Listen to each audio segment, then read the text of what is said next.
Hello everyone, welcome to my channel education with Sapna. इस video में आज हम देखने वाले हैं हिंदी क्लास 8 का चैप्टर नंबर 12 है, पाठ 12, जिसका नाम है सुदामा चरित।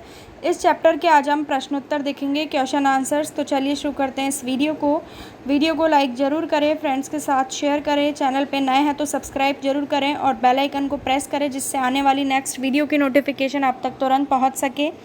तो चलिए शुरू करते हैं। पहला प्रश्न है, सुदामा की दीन दशा देखकर श्री कृष्ण की क्या मनोदशा हुई, अपने शब्दों में लिखें। तो इसका उत्तर हो जाएगा, सुदामा की हालत देखकर श्री कृष्ण को बहुत दुख हुआ। दुख के कारण श्री कृष्ण की आंखों से आंसू बहने लगे। उनकी आंखों से इतने आंसू निकले कि उन्हीं आंसुओं से सुदामा के पैर धुल गए। दूसरा प्रश्न है, पानी परात को हाथ छुयो नाही, नैनन के जल सो पग धोए।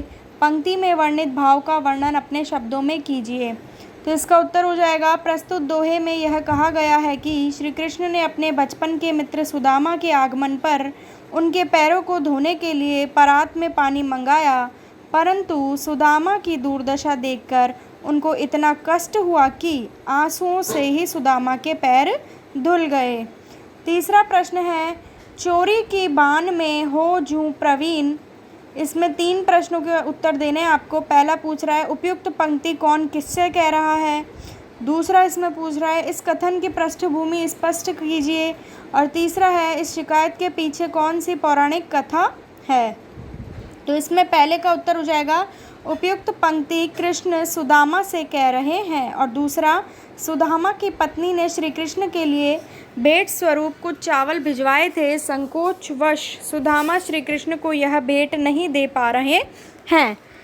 और तीसरा हो जाएगा, जब श्री कृष्ण और सुदामा आश्रम में शिक्षा ग्रहण कर रहे थे, उस समय एक दिन वे जंगल में लकड़ियाँ चुनने जाते हैं। गुरु माता ने उन्हें रास्ते में खाने के लिए चने दिए थे। सुदामा श्री कृष्ण को बिना बताए चोरी से चने खा लेते हैं। उसे चोरी की तुलना करते हुए श्री कृष्ण सुदामा को दोष देते हैं। अगला प्रश्न है चौथा, द्वारका से खाली हाथ लौटते समय सुदामा मार्ग में क्या क्या सोचते जा रहे थे, वह कृष्ण के व्यवहार से क्यों खींच रहे थे। सुदामा की मन की दुविधा को अपने शब्दों में प्रकट कीजिए। तो इसका उत्तर हो जाएगा, द्वारका से खाली हाथ लौटते समय सुदामा बहुत हताश हैं। वह सोच रहे थे कि मेरे द्वारिका पहुंचने पर कृष्ण ने मेरा कितना आदर सत्कार किया, मगर विदाई के समय कुछ भी नहीं दिया। क्या कृष्ण का प्रेम दिखावटी था। सुदामा श्री कृष्ण के व्यवहार पर थोड़ा खींच भी रहे थे, क्योंकि उन्हें उम्मीद थी कि प्रभु उनकी गरीबी दूर करने के लिए उन्हें खूब धन दौलत देंगे, मगर श्री कृष्ण ने तो उन्हें खाली हाथ ही विदा कर दिया। पांचवा प्रश्न, अपने गांव लौटकर जब सुदामा अपनी झोपड़ी नहीं खोज पाए, तब उनके मन में क्या क्या विचार आए, कविता के आधार पर स्पष्ट कीजिए। तो इसका उत्तर हो जाएगा, जब सुदामा अपने गांव वापस लौटे तो उन्हें अपनी झोपड़ी कहीं भी नहीं दिखी। तब उनके मन में ये ख्याल आया कि कहीं वह मार्ग भटक कर फिर से द्वारका तो नहीं चले गए हैं, मगर गौर से देखने पर वह अपना गाँव पहचान गए और लोगों से अपनी झोपड़ी का पता पूछते हुए गाँव में घूमने लगे।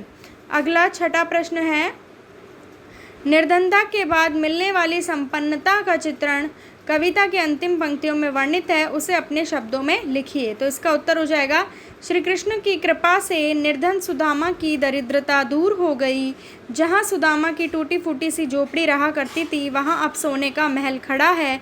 कहाँ पहले पैरों में पहनने के लिए चप्पल तक नहीं थी, वहाँ अब घूमने के लिए हाथी घोड़े हैं। पहले सोने के लिए कठोर भूमि थी, अब नरम मुलायम बिस्तर है। खाने के लिए चावल भी नहीं मिलते थे, और आज प्रभु की कृपा से खाने को मनचाही चीज़ उपलब्ध है। तो ये थे इस पाठ के प्रश्नोत्तर। वीडियो को लाइक ज़रूर करिएगा, शेयर करिएगा, चैनल को सब्सक्राइब करके बेल आइकन को प्रेस कीजिएगा। मिलती हूँ आपसे नेक्स्ट वीडियो में। Thank you for watching my video.